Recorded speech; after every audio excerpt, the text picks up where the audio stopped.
They say intimacy thrives on vulnerability, trust, and above all, commitment. Welcome back. To be very honest with you, I was a little bit nervous about today's episode, only because the topic is usually met with a plethora of emotions and a degree of shame. Intimacy is something that not all of us are comfortable talking about. Yet, in a recent study, I read that 15 to 20% of marriages are having trouble with intimacy, which is why I reached out to Evelyn Heffermehl, a family and marriage counselor at the German Neuroscience Center, to talk to me about intimacy, specifically after having children. So, tune in, listen up, and let's get into it. Evelyn, thank you so much for being here. Thank you for having me. It's such a pleasure. I feel again, I think it's this topic is so touch and go that not a lot of people are comfortable talking about it. That's right. Yeah. That's right. Yes. And the fact that you're here, I feel will shed a lot of light on things that, it is a bit more complicated than the regular conversation. It is complicated and probably because it's such a sensitive personal subject to a lot of people, most of us, and also one that opens up sometimes conversations about not just the physical intimacy side of things, but the emotional intimacy, which is often very much connected. So people are, for good reasons, private about these things and often don't know why they might be facing particular issues or can't quite put a finger on it.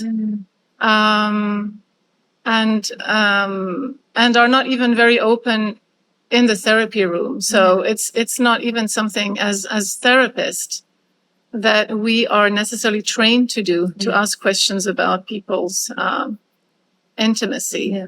Very often we wait for couples to bring up the subject rather than actively asking for it.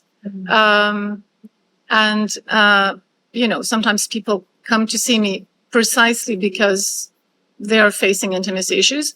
But most of the time, it's not about the intimacy, at least not the sexual intimacy or the physical intimacy, but it has to do with some disconnect that is happening in the relationship.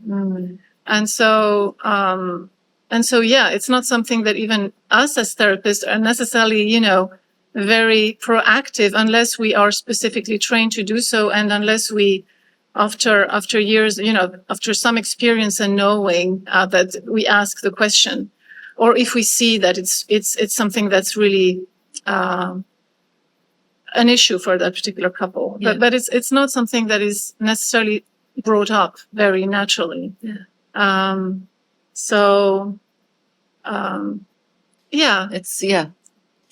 I think in order for us to kind of start the subject of intimacy, I think it's probably a good idea to define what it is. I mean, how would you define intimacy? I mean, are there different, I mean, usually people associate to physical intimacy. But I assume that there are multiple ways of being intimate. Yeah, absolutely. And, I am trained in attachment. So attachment is the science of attachment, is the science of bonding. And so, my approach to that, or the approach of the founder of the particular model that I am using, which is called emotionally focused therapy, focuses on the emotional intimacy aspect. And there are different forms of intimacy, but if you look at attachment and if you look at how people thrive in relationship,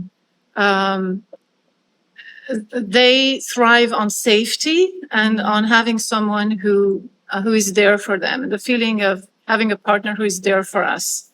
And so, and someone with whom we can be vulnerable. So intimacy in my world, at least, and in the world in which I'm trained and the context of my work is really tied to that dimension, which is really about being able to count on another special one, on our significant other for support and to be able to rely on them.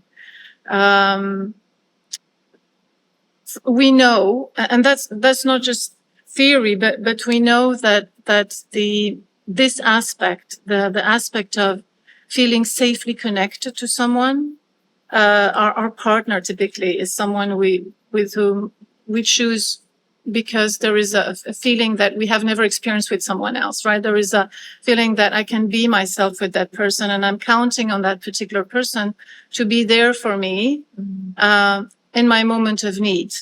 And that intimacy is very important, and is the foundation and the building block of sexual intimacy. It's very, I mean, it's almost cliche in our society to say, you know, emotional intimacy first. And I think maybe some listeners would think maybe that it's a very female perspective on sexuality, but it's actually not. It's a biological imperative. It is something that is very much founded on the research on attachment and the science of bonding. What makes us tick? What makes us feel close to someone? And it's very difficult to feel close to someone physically or to want to be sexual with someone if there is resentment or if we are not feeling safe with that person. And so it's very, I don't think we can dissociate the two. Of course, we can talk about intimacy in the sense of mental intimacy, having some sort of, but fundamentally it is about, you know, can I be myself with that person? Can I expose myself? Can I be vulnerable? Yeah. And I think there's probably an overemphasis, you know, people come with presenting problems. So they might present with a sexual problem or a lack of intimacy or a difficulty in that particular arena. But in most cases, that particular difficulty is tied up to difficulty in the relationship, difficulty in reaching, in expressing what we need, in getting in touch with our own emotions and fears around certain things. And so it's not something that you can separate from that emotional dimension, from that relational dimension. Mm-hmm. And when I work with couples, my focus is always to understand both together. So we'll look at, okay, so what happens with the lack of intimacy? How do you, what's going on there? You know, what is the dynamic that you guys are stuck in, you know, sexually? What's happening? Who is maybe pursuing for it and who is maybe more, you know, withdrawing from it? And then we try to usually tie this to what's going on relationally.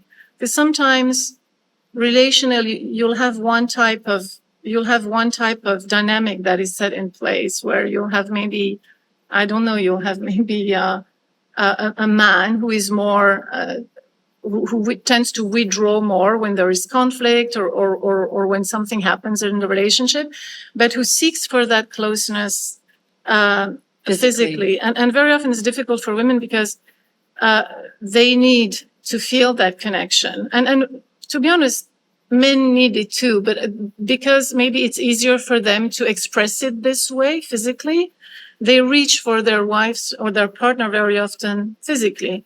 And then sometimes they get pushback because no, I don't, you know, if I have resentment towards you or if I'm not okay, I'm not going to be open. And then that leads to, you know, more, you know, self-doubt and, issues of self-worth and just feeling like you're failing your partner. You're not up to the task. You're not up to the task relationally. You're not up to the task physically. And, you know, couples get stuck with these patterns. It's not so much one who's to blame, but very often they get stuck in how they go about expressing their own fears around certain things. And they don't necessarily know how to talk about it, or we don't know. I'm including myself in it because I think it's easy to just, you know, say they, but I think we don't know how to. We're not very comfortable approaching that also with our partners, just because it's so sensitive. We don't want to hurt them. We don't know how to necessarily Navigate that area. that area. Yeah. Yeah. So if you were look, I find, again, just from life and exposure to life, if you were looking at the lifespan of a relationship, Yeah.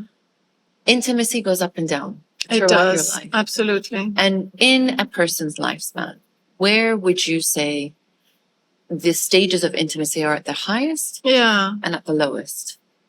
I would say the highest is the first year, couple of years that you're together. partners are dating and don't have children and they're in love and it's just the two of them and we're full of hormones and we're in love and everything is magical.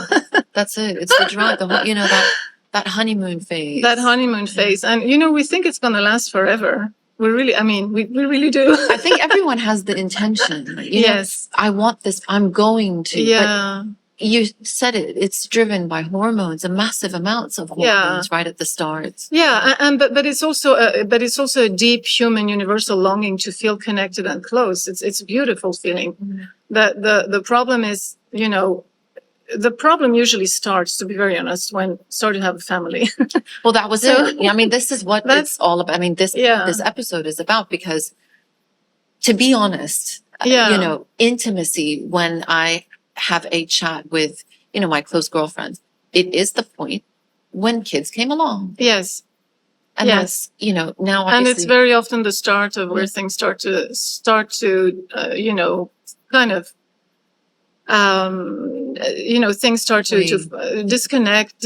disconnection starts. It's very sad to say, because children are supposed to bring happiness to couples, but why is that? Why is there such a, can I say the word downturn? Almost? Yeah. It's a very sad thing, I find. Yeah.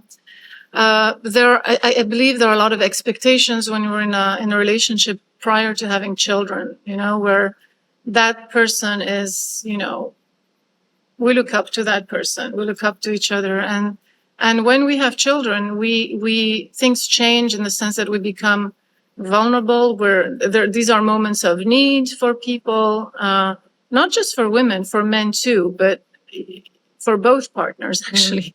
But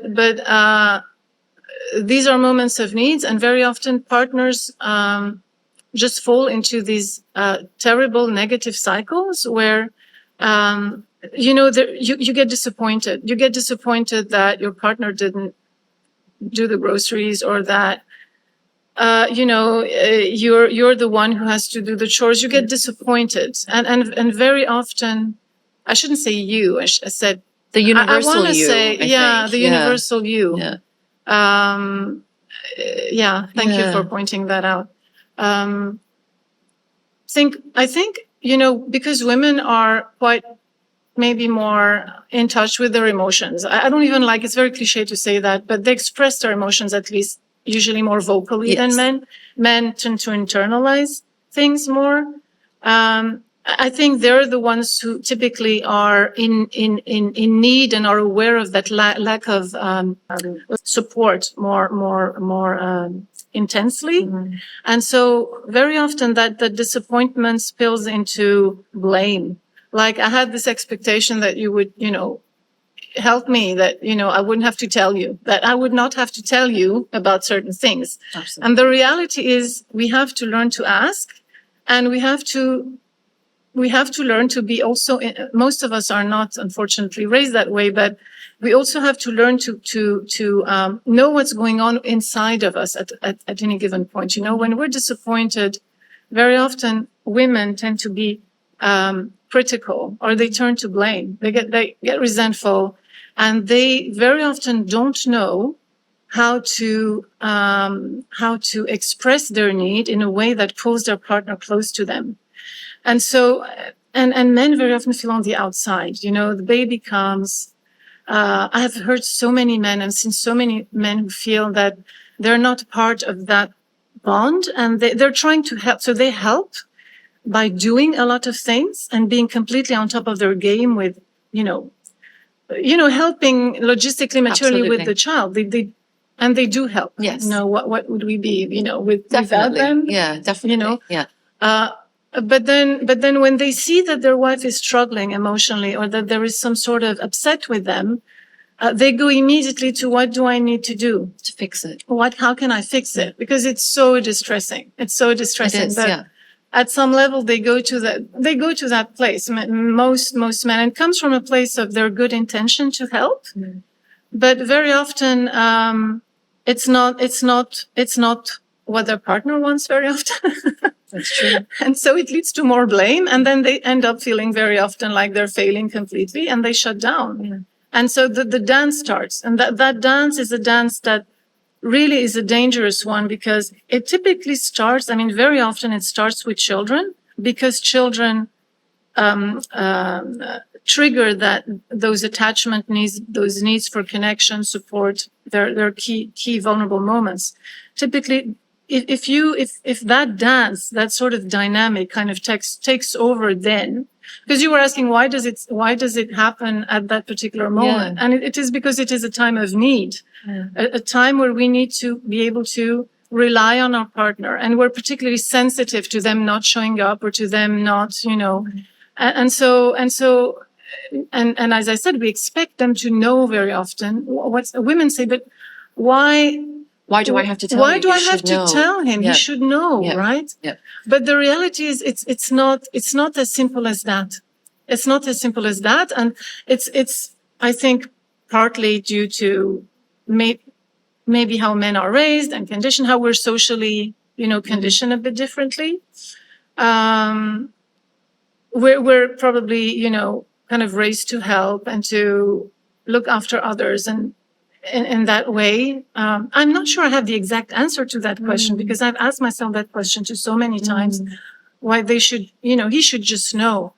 But the reality often, we also miss a lot of things that might be going on with our partners internally because they don't express it so well on the outside. And so we assume a lot of things about their distance or if they're not doing something or they seem distant in some way, which is often the case with, I'm not going to generalize because it's not always like that, but often men tend to be the ones who, distance themselves more and who withdraw more when there is difficulty relationally, and women tend to pursue and to push for connection more. I lost my train of thought right now. No, but you were saying that's this ultimate dance of what happens. You've got almost opposing feelings. Yeah. And it starts then when children come because of those. It just exacerbates that need for connection and support that we have. All of us have them. You have them. I have them. All of us have them, right? But it exacerbates those needs. And then when they're not met, and when those disappointments are not healed, they're not soothed, you're not able to say, hey, I'm scared, I don't know where you are. Yeah. Or I'm tired. Or I'm tired. Help. Yeah. I just freak out when you leave the house and you don't come until, or you forget. I don't know where we are. I don't know. I'm afraid that we're gonna, lose ourselves completely. I think that's I'm the gonna lose biggest you. fear. Yes, it is. I would have to say for a married couple. Yeah. Marriage, you hear such alarming statistics. Of course, we know, marriage and divorce rate almost go hand in hand. Yes. And that's it. And it's not even just marriage, to be honest, being in a partnership. Yes. It's the fear of losing somebody. Absolutely. It's an existential fear. It really is. Yeah. And then you think to yourself, I think there's so much that goes into it because if intimacy is important. Yeah. In all forms. Yeah. But there's so much competing interest. Yes. And therefore that may be, and I find it's the easiest thing to deprioritize. Absolutely. Absolutely. Because you're almost like, again, I'm speaking from my own personal journey, into family life. You start to almost become a factory line. A factory line. Yeah. We are task tickers. Yes. Baby must be fed. Baby must be clothed. Baby, and despite your best intentions. Absolutely. I remember before we had our child with my husband, we saw a coach and we had so many plans about how we're not going to let the baby come in between our relationship. Absolutely. We thought, we sorted it out all very well before, and it never, the fact is, This is the thing. Yeah. It changes. And I feel like this was the point I wanted about this episode. Yeah. You need to understand that, almost normalize the shift. Absolutely. Thank you for saying that. It's so important Because to say that. if you naturally assume your intimate life is going to be the same as it is before the kids come along, you're setting up yourself for a massive level of disappointment. Yeah, absolutely. And so that's why I feel like couples, parents struggle with that and don't want to talk about it because number one, it's almost like, shh, don't say anything because, it will sort itself out. Yes. Or, don't say anything because that's going to kill it even further. Mm-hmm. There's all sorts of ideas that swirl around in your mind, which is already overly, sort of populated with lack of sleep, exhaustion, being touched out by a child, the immense amount of responsibility. Yeah.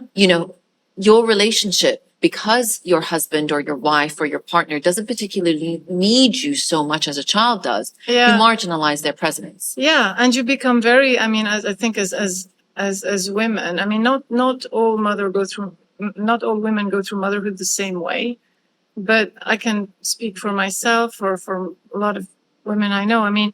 You become very just centered on the child. Absolutely. And it's just inevitable. And it's a biological necessity anyways, that this is how it's supposed to be. Mm. So, it's, I see those poor guys watching us on the outside and feeling so, left behind from all that. It must be so hard, it must be so hard. Absolutely. But the expectations that things are going to just naturally go back to how they were is that, we can be massively disappointed with that. That was my next question in terms of misconceptions and myths. Yeah. Would you consider that being one? Yeah. There's an expectation it will go back to it, after number one, like 10 years of marriage and 2 kids later. Yeah. Or there's myths around, I think a lot of people get caught up into, if we problem solve and if we go about things, if we organize our life and schedule everything right and schedule when you go to the gym and when I do this and when I have free time and when you have free time, if you plan everything, then everything will take care of itself. But it's often not, it's not, I'm not saying it's not helpful and you mustn't be in disarray. Yeah. It can be helpful to, organize and plan in a way that we support each other better, at least on the outside. Mm. But fundamentally, it's not about that. So I think that's one myth. We'll be able to get our intimacy back if we plan, and if we plan the date night, and if we plan people go about it very, very often. They try to problem solve around the issues when it's not a matter of problem solving the issue. It's a matter of being attuned to your partner and what's going on relationally. Okay. So when people get disappointed or stressed or not okay in the relationship or in that, they first try to address to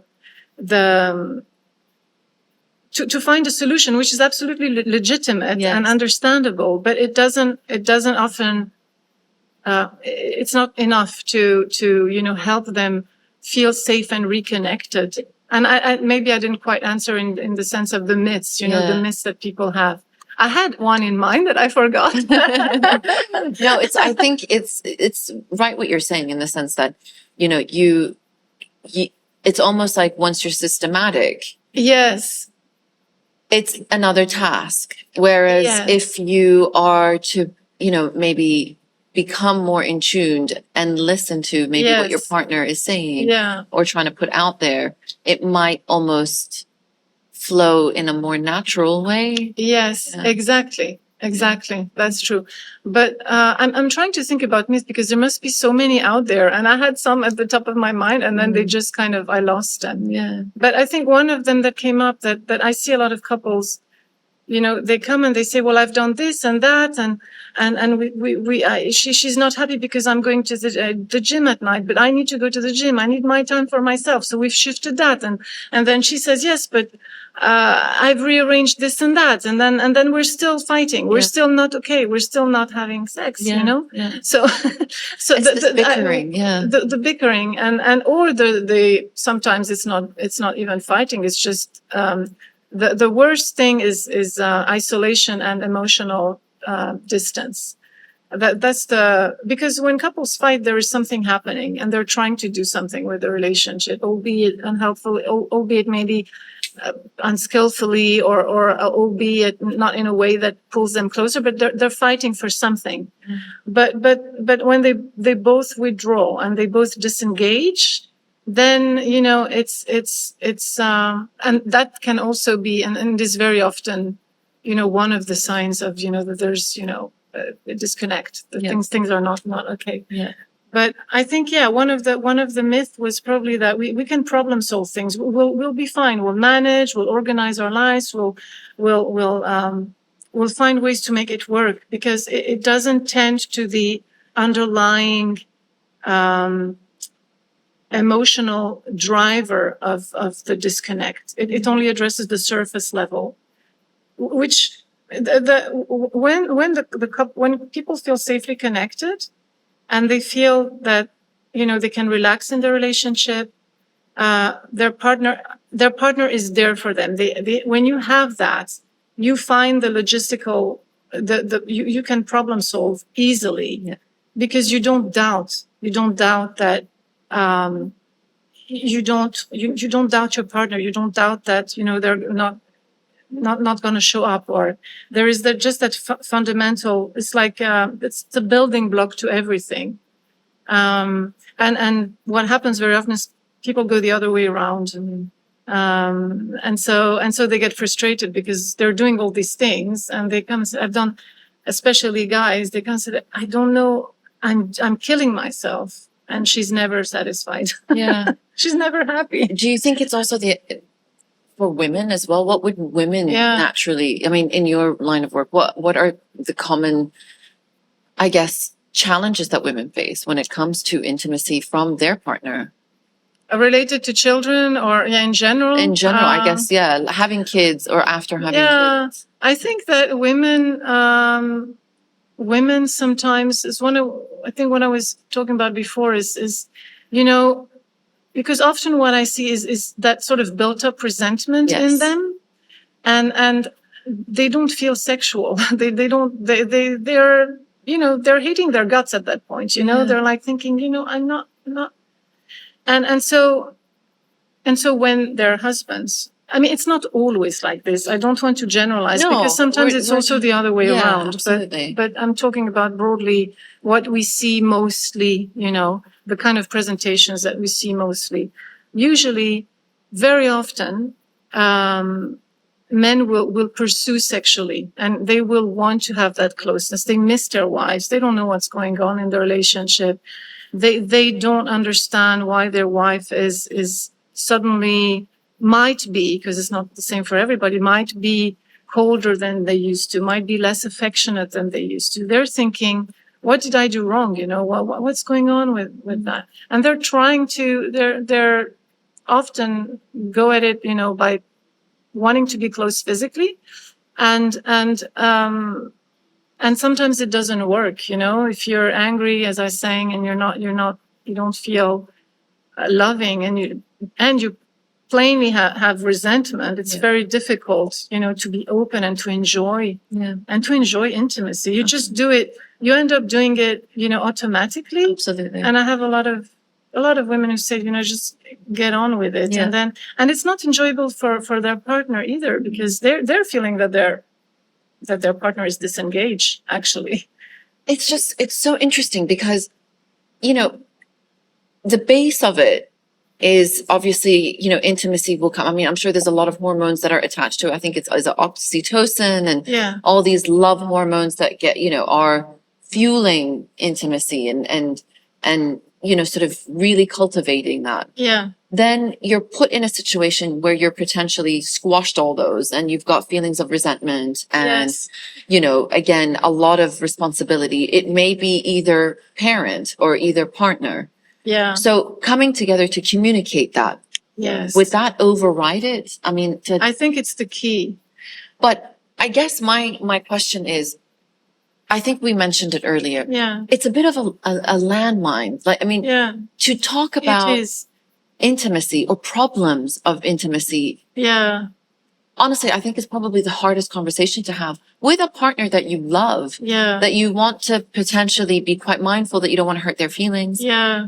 I find a very uncomfortable conversation, no matter how Yeah. open you are in terms of your communication skills. I mean, how does a couple navigate that? I mean, what should they keep in mind? I think that the how, keeping in mind how we express things is very important, because how we say things is more important than what we say almost, That's very, The very how. important. How you say it, How when we you say say it, it. when we say it, Yeah. how we say it. If we come at it with that sort of the sort of bitterness and the being critical or being just it's hard for our partner to listen, because they're hearing just the blame. They're hearing they're not doing enough. So I think getting in touch, and there sometimes people need help with that, and seeing a counselor can be helpful, or there are other things people can do, but getting in touch with your own vulnerability, and even saying, I don't know how to talk about this. I'm scared that if we start to open this, it's going to be a Pandora's box, and that you're going to shut me out, or that you're going to be so hurt that you're never going to want to, you talk, just even beginning to talk about how hard it is to talk. It's already a beginning. Yeah. But what we don't do is not talk. We're not addressing that. That's because what we don't talk about comes out in one way or another, and in potentially a negative or a destructive way. Yeah, but it is uncomfortable, and of course we're afraid, right? Because there's so much at stake in that particular relationship. Absolutely. It's not just a relationship. That bond is important to you. It's your partner. It's your life partner. We don't want to lose that bond. We don't want to hurt them, and we don't want to feel ourselves. All these feelings of those existential threats that you mentioned. That's what it's about, right? If I say those things, if we speak about this, what's going to happen to us? What's it's the fear of the outcome. Yeah. The fear of the outcome. I'm so scared that if I talk about this with you, you're going to reject me, you're going to shut me out, and I'll be alone, and I don't want this to happen. I think it's always important to try to keep in mind the we-ness of the relationship, and that we're trying to solve the we-ness. So we, as in, okay, that this is our problem. That this is to approach it as a team, rather than looking at the other person as the source of the problem. Yeah, because it's never one partner. It cannot be one person. It can't be one person. And so bringing up the good heart and the good intention in the conversation. And as you said, it's uncomfortable. Just beginning to say, I don't know how to talk about this. I think that's probably the biggest take home, because to admit that it's a hard conversation. Yeah. But to offer almost you're putting your hand out and saying, I don't know how to talk about it. Please help me. Please help me navigate through this. Please help me make it safe for us. Yeah. Because I'm scared. This is new. Things have changed. I don't know, I feel you're distant. I don't know what's happening with you. I feel shut out. We can start beginning to talk about the difficult place is already a beginning. Absolutely. It starts already to because when we start the conversation with that softness, there is one therapist, Gottman, who talks about, bring a soft startups to your conversation, It's not something that happens naturally, by the way, when you're angry. No, and I think that's, you mentioned the timings. Yeah. You're not going to be talking about your intimate problems in the middle of an argument. Exactly. No. I think pick the time, maybe when you're not fueled by I wouldn't do it on, 2 hours sleep because the baby's been up all night. I wouldn't do it, in the midst of a school pickup or, Yeah. pick your timings in the sense that both of your defenses are not so high You're up, not, yeah. That's a good tip. and Yeah. then just approach it in vulnerability. Yeah. Yeah. I think the how we say things and how, because very often people say, I've told him 1 million times, but the problem is not what you said, is how you said it. And because, those relationships, this intimate relationship is so important to us. When we get the message that we failed our partner in some way, You take it so personal. you take it personally, and it's inevitable. Of course. You cannot not. Yeah. So yeah, trying to take the elevator down, as we say in our jargon in EFT, in emotional focused therapy, take the elevator down to the emotion and see what's really happening. Look at the partner's features, look at what's going on with her when she's screaming, he's shutting down, he's turning his face. You just reflect that and say, I noticed your wife was just telling you about how you never, you do this and that, you don't do this and that. And I noticed that you turned your face. What happened for you when she told you that? Mm-hmm. You start to unpack it.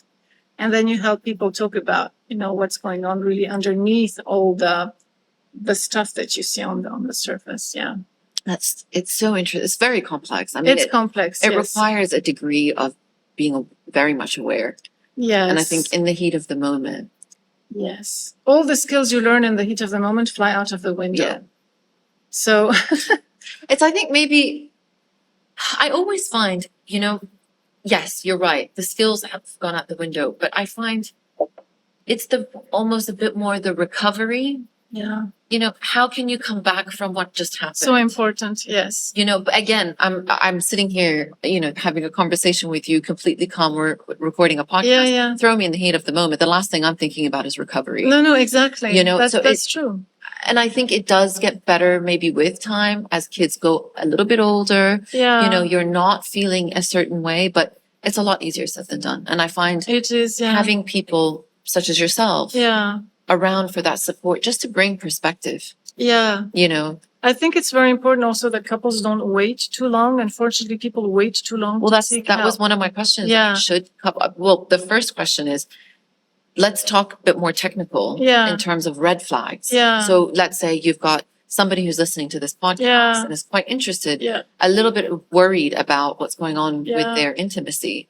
What would be something, and I actually want to steer clear from saying red flags because that makes it seem as if it's a red flag. No, I have to move away from it really fast. Yeah. It's almost like, what are beginning signs of potential issues when it comes to intimacy? When you don't feel, you feel alone in the relationship. You feel the relationship, you feel like you're walking on eggshells. You feel that there's just a distance. It's not necessarily the loud voices and fighting. That's not it, because we fight, but then it's about, are we able to reattune and repair from those? But the feeling of having, not being able to sort of being relaxed in the relationship. We're always afraid if I say or do something, or it's going to trigger. She might suddenly lose it, or he might just, he might walk away or something. Yeah. So those things are, and not just that these are happening, but that you're not able then to repair. You're not able to find, you're not able to have, one good element of the things you might be hitting a little bit of a bump on the road is when we try to talk about these difficult things. When we try to talk about the sex not happening, or when we try to talk about the fact that, you didn't show up for, I had asked you to do something and you didn't do it. Or when we try to talk about the difficult things, first of all, are we able to talk about it? And what happens when we try to talk about these difficult things? How does the conversation go? And if you notice that you're repeatedly fighting over the same thing over and over and over and over again, that's a sign that you're getting stuck in a cycle. And because what happens is those cycles becomes repetitive. You ask people, it's the same fights. It's the same cycle. They're bringing up a lot of the time the same sort of, Same and thing. they will know. You ask them, you said, you have a sense of a familiar dance that you get stuck in together. Can you help me? Yeah, it goes like this, and they'll describe for you the way it goes. They know. Mm-hmm. But when they're already able to notice and to notice what they're doing and how it goes, to name we call this the cycle, the negative dance. When they're already starting to recognize the dance, it's already a first step, because that means that they are already stepping out of it. They're already, that is the pattern. That's the enemy. It's not each other. But red flags are, feeling really isolated in the relationship. You feel alone in the relationship. You don't feel you can talk to your partner without it triggering something big. And you anticipate very often the way the conversation is going to go, already. So you give up. You don't even bother. Those things, but the feeling of aloneness, the feeling of, having to be careful around your partner. I think that's a big thing. That's one of the signs, that the relationship is not safe, and the relationship is supposed to be a safe haven. That relationship, at least from the science of bonding, of attachment, the science around connection and what makes relationships work. All this is the work of Sue Johnson. So if listeners want to look at getting help, look at Dr. Sue Johnson, and you'll have reference to her books and her I'll link it. programs and all that. She has workshops as well, and therapists that are trained in the model as well. If you notice any of those things, it's important also to nip it in the bud and not to wait 10 years, 15 years, Well, that's 20 it. years. So let's say you've got a couple, again, 2 kids, 10 years marriage. Yeah. Which is, I guess, in my group of, Yeah. at the stage of life that we're in. Yeah, We've I'm got in 2 the same, kids a and bit we've been more, but married for about, almost 9 years. When does one go to see somebody like you? Mm-hmm. Is it proactively just to do a little bit of relationship maintenance, or is it when, you haven't been intimate for, I don't know, however many months or Yeah. a year, or I don't know how long. Yeah. But when do you feel that couples should come and see you? As soon as they feel,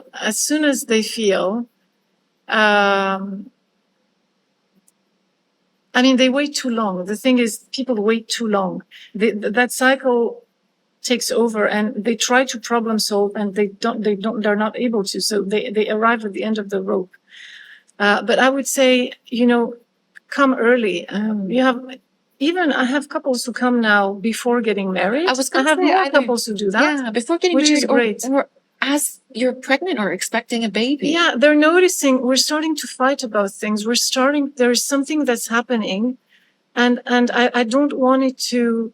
I want to address it now. I don't want to wait. More and more couples are coming early on. But as soon as you feel that you're not able to, you're getting caught in these patterns, and you're not able to, no matter how much talking you're doing, you're not feeling more connected. You're not feeling more in love with your partner again. You're not repairing it. You're not able to repair. You should seek help. You should seek some form of help, because, unfortunately, it's very, very sad to say, but for a lot of couples, and it breaks my heart to say it, but having children, very often, there's the reality, marks the beginning of distance, and so it's sad, because we owe it to our children to have a happy marriage and to know how to and to model that yes. for their relationships Absolutely. in the future. Absolutely. So, I would say don't wait. Yeah. Don't wait. It's difficult for guys to seek help, because they see it as weakness. It's often less now, but it's often the woman who takes that step, and they often have to drag the husband. Yeah. But more and more Men actually seek help. I do see a lot of men who are seeking help, or couples who are seeking help conjointly, partners who are seeking help both together. It's more difficult when one partner is really reluctant because you can't drag people in. But as long as they're able to come for a first session, then that's in my hands, and then That's it. then that's good enough, And what can help is reading Hold Me Tight. That Hold Me Tight is the book that was written by Dr. Susan Johnson for couples. And she is the founder of the method that I use. And her book very often, because it's based on all the science and all the research around attachment and bonding and how to make relationships work, her book actually speaks to men, and they like it because it's scientifically grounded, it's logical. Even if it talks about emotions, it explains the logic of emotions, like what makes us tick, what motivates us, how we behave, why we behave certain ways. So they actually like that book, Hold Me Tight. Yeah. Did I answer your question? No, it's just to be proactive. Yeah. To be proactive. To be proactive as opposed to, coming to you when things are a little bit. It's so much better when they do this early. Yeah. It's so much better because it also gives them the tools to repair and know, because inevitably we miss a tune, we miss each other's step, we'll mess up. We all mess up. So Absolutely. if we don't know how to come back to our partner and say, hey, I think I said that a bit loudly the other day, and I'm wondering how it landed with you. If we learn these things, if we know how the impact we can have on each other as well, and how we can actually really hurt each other, even unintentionally, and how to get back from that, it's such an important skill, and it's something that will carry our love then for life. Absolutely. Because love is something that requires really nurturing and care. It's not just we get married and it will last forever. It doesn't, I thought it was like that. It's not like that. No, it's not. No. It's not like that. But there's one of the myths is that it's not related to intimacy, but yeah, it is actually. One of the big myths in relationship is, you can't have good sex and a long marriage. I've heard constantly. Yeah, and it's a big myth. This is it. Yeah. Is it? It's Is not. it a myth? It's a myth. It's Absolutely. a myth. Okay. It's a myth. Okay. Yes, it's a reality for most couples who get stuck in this dance. Yeah. For a lot of couples who are not able to repair and who drift apart, that becomes the reality, but it's not inevitable. Far from it. It's good to know. Yes. Because there's a lot, I would say, that are in what I would term sexless marriages. Yes. Whether that's by design or it eventually got to that point. Yeah. I think it gets to a point where if you leave it for so long. Yeah. You can be it becomes a habit. You become really disconnected from your sexual needs. That's it. You don't feel you have them maybe anymore. Yeah. And do you see that often?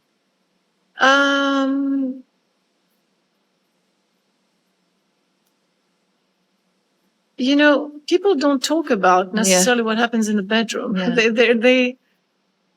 It's seldom that couple present specifically for sexual issues. They come because they feel alone in the relationship. They feel they can't talk to their partner. They feel, and that's the most pressing concern, is to address that, because if they feel safe at that level, you can rebuild the sexual relationship. So I don't I on my end don't put too much emphasis on the sexual side unless they actively, bring it up themselves. But usually if you address the relational side, the communication aspect, often it helps. It doesn't always help, but often it helps. But because sometimes there can be also issues that are just pertaining to, there can be, biological issues. There can be issues that are not necessarily related to what's happening or the lack of safety in the relationship. And so that might need to be addressed a little bit more specifically, in a different way. Yeah. But, you can. Marriage isn't going to be the disaster point of physical intimacy. No. And that's a big myth. It's really, on the contrary, when your relationship is safe and when you are able to thrive and grow, and your partner is a source of growth for you, and is a safe haven for you, you have that, you take that with you, in the bedroom. Everything that happens outside the bedroom has repercussions in the bedroom. And so the safer you are, the more you can explore sexually, the more relaxed you can be, the more you can be adventurous. So in EFT, we talk about, sex as a safe adventure. It needs to be playful, to be able to be creative, because we put so much emphasis on looking at these tools that we can do in the bedroom that will help us make our lives more spicy, but they don't work. Like they're just bandages. Absolutely. They don't, and it's not about that ultimately. So I think that's actually so interesting. I mean, I think it's so true and so interesting once you put it that way, because to feel safe in I feel like it's such an innate part of everybody. Yeah. It's one of those things that we'll never be able to, unless you feel 100% safe. Yes. You aren't going to want to do anything that is remotely going to make you feel scared or apprehensive or in an uncomfortable situation. Yes. Therefore, will have a complete knock-on effect in the bedroom or with your sex life. Yeah. So it makes total sense that you're right. You have all these techniques, but get to the bottom of it. Exactly. Why are you not feeling potentially safe or not seen or not heard? Yes. It's very complex. It's really a place where you are completely exposed and vulnerable, and if you don't trust your partner at a fundamental level, you're not gonna, you can have sex, of course. A lot of people have sex, but it's a kind of sex that is a little bit sort of detached or transactional. It's not really about the enriching your relationship. Tuning into each other, and that beautiful synchrony that it should be, right? It becomes something mechanical, and it's not satisfactory for either partner in the long run. People are not satisfied by that. I don't think so. I've got a question for you. Yeah. So I've got lots of questions for you, totally. But one of them is how much of in terms of importance of self-care, does that come into play when it comes to intimacy or showing intimacy with your partner? I feel self-care comes a lot, the idea of self-care within the parenting realm. Yes. We talk about it all the time as if it's this almost prerequisite. And it is, to be able to kind of go back to what fulfills you and adds value individually. Yeah. That could potentially, for the greater good of the family. Yeah. I'm assuming it's quite the same when it comes to intimacy. If you feel comfort in who you are and you've taken that time to fulfill and nurture who you are for yourself, would that have an impact on your relationship or intimacy with your partner? I mean, yes, I want to say yes, but like the self-care dimension is, I think it's first of all, when we have children, we need that. Yes. I think both partners need to have those moments where they're alone and it's them, and because it's either, because otherwise it's either it's constantly the child, right? The child takes the whole place, and I think it's important, but it's not the only important thing, right? It also comes with self-care and also looking at. In EFT, we in emotionally focused therapy, and I always have that attachment lens in mind. We also look at there is of course place for self-care, but also how do we care for each other in the relationship? How do we soothe each other? How can when self-care for the relationship? Yeah.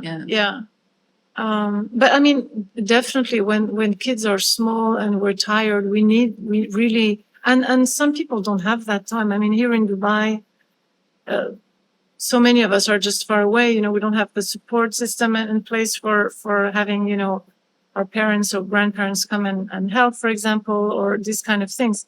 We have nannies and we have these kind of help. We do. We have a good replacement. Yeah. But it's not necessarily as, I think a lot of people still feel really isolated and far from their family and are struggling with even finding time for themselves, for the relationship. I found It helps. that's It that's what I struggled with early Yeah. on. You know, it's the time. I feel I'm very much, driven by the ability to decompress. Yeah. The moment I decompress, whether that's going or making the time to go for a run, or just Doing something something that that you enjoy. even if it's just a coffee, very Yes. quickly for half an hour to an Yeah, hour. yeah. I remember when my kids were small babies and I was still breastfeeding, I thought to myself, if I don't have my coffee today, Yeah, I know. I will. And I used to do it. I used to actively Yeah. go walk down the street to get a coffee because I Yes. needed that alone time. Yes, I understand. Me And too. that, thinking about my level of intimacy when they were younger, Mm-hmm. it was almost, to be honest, non-existent. Yeah. Because I didn't have any intimacy with myself. Yes. I didn't have the ability to be alone to kind of Yeah. tap into what do I actually need today? Yeah. What's gonna, of course the baby is wonderful and I'm, it's a transition, Yeah. but also at the same time, I didn't have to, I feel as women, me at least, I can only speak for myself. Yeah. If I've got a bit of downtime, I'll think, okay, if I'm looking forward to a date night, if I'm exhausted and tired, if That's so true. I haven't felt, haven't washed my hair, if I don't Yeah. feel good, If you don't feel attractive, if I or don't if you feel don't attractive, yeah. if I've been out all day with the baby and it's been a bit of a disaster, I've come Yeah. home, bedtime was a struggle. To get ready for date night Yeah. would be a massive struggle. Yeah. And to be honest, it would put me off. Yeah. I don't want to sit across the table from you. Yeah. I am so tired and I don't feel my best. Yeah. And I remember thinking that. And I used to say to my husband, and he'll give me like, an hour's notice. Hey, listen, let's go grab some dinner. And in my head, I'm like, oh, I would love to, Yeah. but I don't want to. Yeah. Yeah. And that was always our thing. We used to, we do now. Luckily, we've come back to it Yeah. when they've gotten a bit older and we're sleeping normally. Some days, some days no. But I remember feeling that, that level of intimacy that we had was almost, it wasn't there Yeah. because I wasn't able to kind of switch off my mind Mm-hmm. from my own physical discomforts. Mm-hmm. Mm-hmm. How am I expected to be, to feel sexual To or to feel- feel or- or just even to be open to a Yeah. romantic evening? yeah. I didn't feel like it. Yeah. And it wasn't something that it wasn't my priority. Yeah. And I don't know if a lot of people feel this way, but I'm sure they do. Yeah, absolutely. I certainly feel a lot of, similar things that you felt. Yeah. Absolutely. And it's almost, sorry to cut you off, but I'm No, just saying, no. I just remember, it's almost like, I remember, for example, if my husband's taking the kids out for the afternoon, Mhm. I've had 3 hours to myself. Yeah. I come back and I'm ready. Big hugs as they walk in through the door. It's so important. And then because I then see you with can give him- back. Yeah, yeah. I see with him and he looks a bit exhausted. And so No, he's therefore not. it's always like, hi, tap on Yeah. the, whereas, and then I think, oh, okay, that's what kids Yeah, do. And yeah. bless them. Yeah. But they kind of suck the energy They do. to almost, you feel like you need to decompress a little bit. Oh yeah. I rely on my cup of coffee till today, but Yeah. I mean, that morning coffee. just is having that just- time. But when you think that I was personally, I was lucky enough to be able to have this time for myself, even early on from my first child. We always had a little bit of help at home. Yeah. And I was always able to have a few hours a day that it was only me. Yeah. I'm not sure my husband has had as much time as me because he was working full time all the time. Yeah. So when the weekend would come, I think that's also one of the things that, then also they want to have their time for themselves. Absolutely. And sometimes we don't take it well because it's like, well, why would you go and have your time? I hear a lot of problems like that because it's, a lot of women saying, but why does he you feel know, the need to go and why do is he, this. he's going to the gym and I still have to do all the, it's complex. It's not easy to navigate, but self-care, yes. Yes, we all need it. It's important. I think I wouldn't have been able to be as good a parent, for Without sure, it. without that. That's undeniable. So obviously, a lot of the people who are probably listening and thinking, okay, so we've given them sort of an idea of the ups and downs when it comes to intimacy. Yes. And then now we want the good stuff. Yeah. We want the quick wins, Right. strategies, things that can be implemented honestly at home, very simply without a lot of effort. I know that's a bit of that's the part where I cringe. Isn't that a bit of like a catch-22? It needs the effort, but we're looking for a quick. I think it's so important, like on a day-to-day basis to notice, did we connect today? Did we hug? How did we say hello? Yeah. Like all the rituals of, how we greet each other, how we part, how we leave. Because these are, if you're, I don't know, if you've been away and you come home and your partner barely looks at you and they've got their own thing going on and it just leaves you completely not seen. It hurts, right? Absolutely. So I think on a day-to-day basis, just touch is so important as well. Touching each other, physical touch, holding hands, touching, hugging. All these rituals, these small rituals are so important just to, have the feeling that we're still a couple. We're not just only parents, we're a couple. That's it. We're not roommates. We're not roommates. Roommates who are looking after the roommate each other. scenarios is the classic. Yeah, we're not roommates. Yeah, we get a lot of roommate scenario, and people come very often. They complain about that. They don't say, it's not necessarily that they complain about the sex. They just say we're just roommates. I just feel like I'm living with a friend, and of course it's because you love them. Yeah, but the spark is not there. The magic is not there. They've just gone. We drift into this routine where we sort of. I think that the top thing is really to prioritize the couple when we have children. But it's so easy to say before you have children because when the reality comes, when children come, it's hard not to. I think we just get sucked into it, and we're here. There are therapists, there are people to Absolutely. help, but it's. I think for a lot of us, we haven't necessarily learned how to be vulnerable. A lot of us, when we're triggered or we get hurt, or we feel our partner lets us down in some way, we resort to protecting ourselves, and we either we protect ourselves either by withdrawing or distancing ourselves, or we just become very, angry, critical, and loud, and we fight. So this is typical responses, but we don't always know.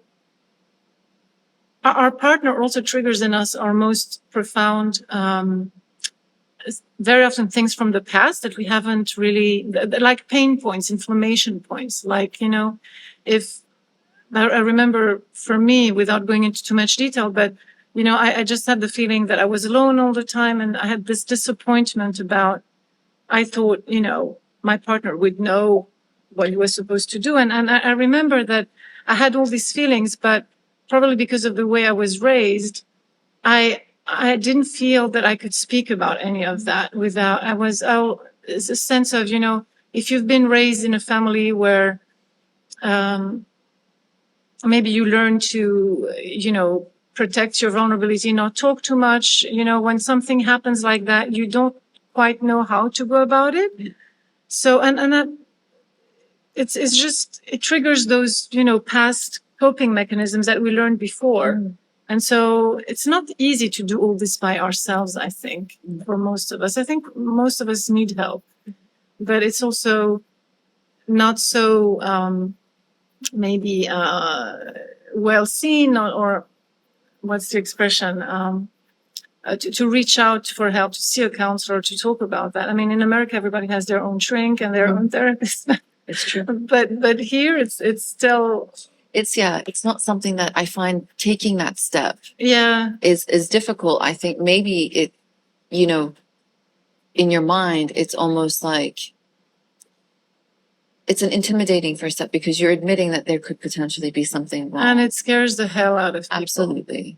Because you're thinking, if we're at this point that we need to see someone, it means our relationship is really in a bad spot. Which it shouldn't Which be it the shouldn't be, case. no. Like I find it's probably the opposite. Yeah. Your relationship is in such a strong point that Yeah. you want to make it Or that relationship matters so much to you that you Exactly. actually want to make it that's how women thrive. see it very often, but Yeah. but it's more difficult for men. Yeah. Because they really, for a lot of men, they're supposed to fix it themselves. Well, So- we'll send them this episode. We'll refer it without having to say much. Yeah. Yeah. It's so interesting. I felt I could literally talk to you about this for the next 5 hours. yeah, but, we could. You It's, know, it's also my passion. And, it's wonderful, and I think it's so important to talk about things that are not talked about. and to normalize. To You know normalize. what I want people to know is that it's so normal that you're struggling. It's so normal that it's having kids, becoming parents is the worst blow, not only to your marital satisfaction, but to sexual satisfaction. I mean, there is research around that. Unbelievable. It's really, and unfortunately, when people split and separate in the first years after their first child. That's unbelievable. Yeah, yeah. The first 7 years, I think John Gottman established that it's the first 7 years after you have your first child are the most difficult. I can see that.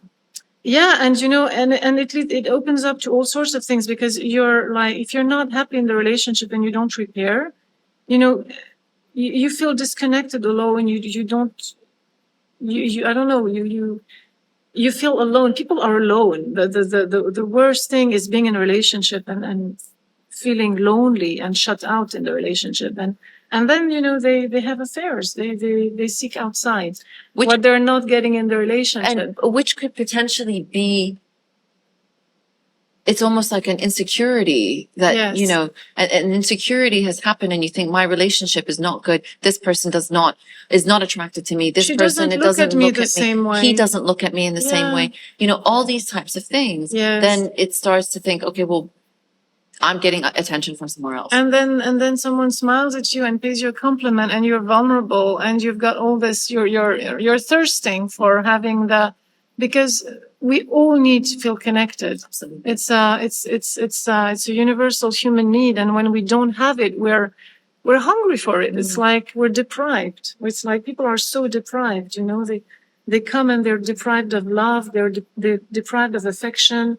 Sometimes they haven't been touched or felt loved for years, you know, and they're still in the marriage, which means they still know that the love is deep down. Otherwise, they wouldn't be there. Yeah. You know, But there's still this big hanging on. elephant in the room Yeah, and nobody wants to address it. yeah, yeah, and it's our job to bring it up. Yeah. It's our job to bring it up, but as I said, it's often the sexual issues most of the time mask communication issues. And so I look at that first. And then, you know, if sex is really something that they bring up, we look at both cycles. We look at what happens relationally and then what happens in you know, sexually, what goes on, you know. And we help people talk about even the things that are hard for them to talk about. Even beginning with the hard place helps. And people reconnect. People are able to, just because of the power of that attachment bond, people are able to reconnect. Mm-hmm. They reconnect with their loved ones.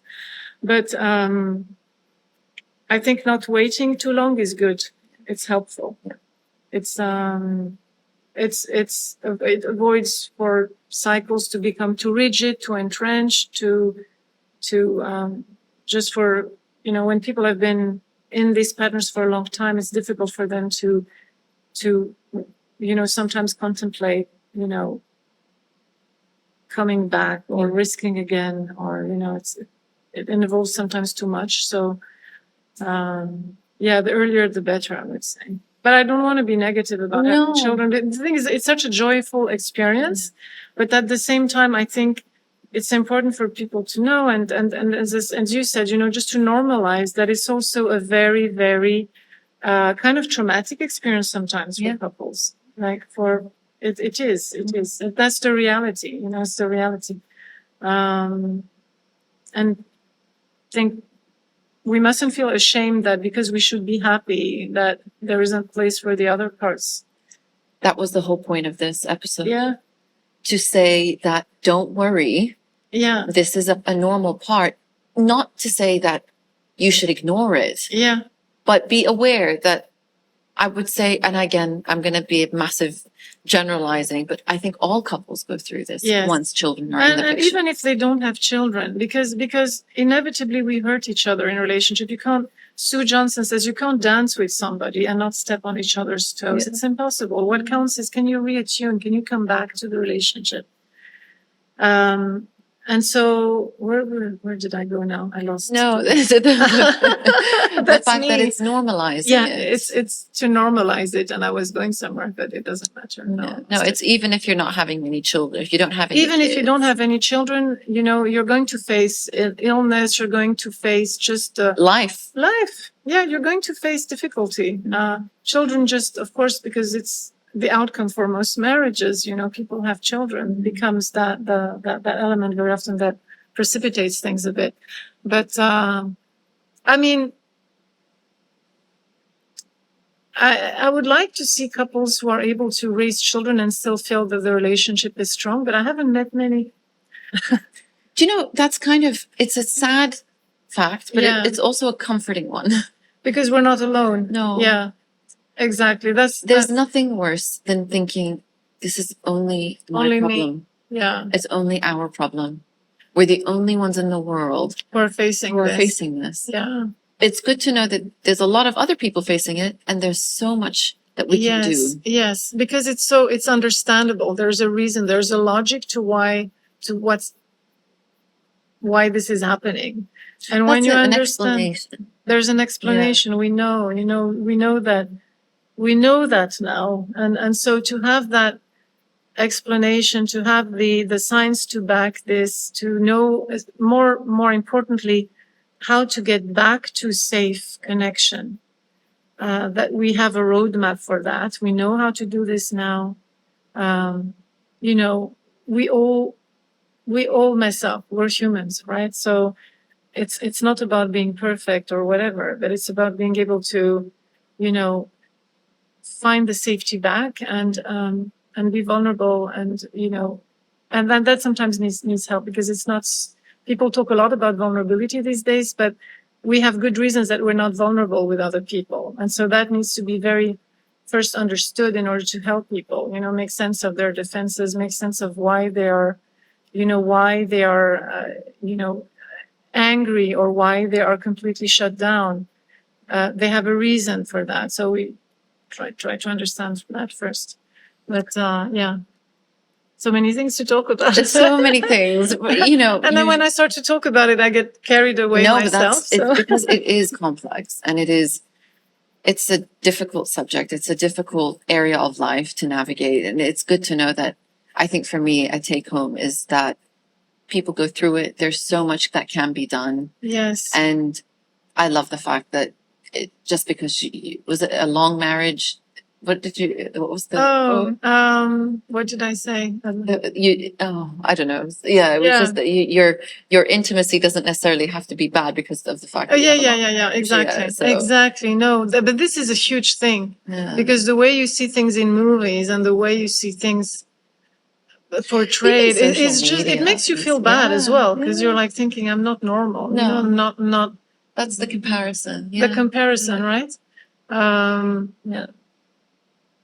And the expectations that it's going to last indefinitely we're going to mess up, we're going to hurt each other, and it's going to impact the closeness, the intimacy, the physical closeness. But we can repair, we can go back to the relationship.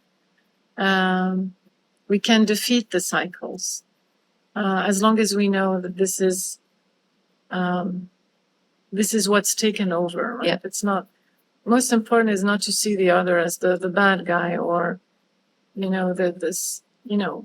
men get really scared by women, sort of the aggression sometimes, and women, when they're hurt, can become very aggressive. That is because they're hurting so much, right? They're saying, you hurt me, and my anger is about the pain. But they're hearing that they're missing, that it's their fault. And so they're not able to respond to them very often. So it's all about understanding all that, and that they can, the moment when they get triggered into those places, let's say the guy comes home and says, he comes home, and then the first thing she says is, did you get the milk, or did you get the diapers, or whatever? And then he's like, I forgot, The moment he hears, did you get the diapers? The one thing I asked for, you couldn't, and I've been here doing this and picking that. And, And the moment he hears because the partner's voice and what they're saying it becomes to them, to their brain, to the attachment brain, I would say, it's a danger cue. You're telling me that I messed up. I forgot. And very quickly the nervous system just kicks into, protection, okay. Either you just freeze, or you scramble for some answers, and then you look even less credible. So you make your partner more angry because they're thinking you're trying to hide something. They ramp up, and then it becomes a mess. Yeah. And so, yeah, how we say things. Yeah. Raya. No, it's just, again, I literally this could go on for hours, because there's so much into it. And I love the fact that we end it on, it's how you say things, because that honestly is probably the most powerful. Yeah. How you convey your message, how you communicate, when you communicate, is the most important. Yeah. And also I think for couples, if there are new parents, that, you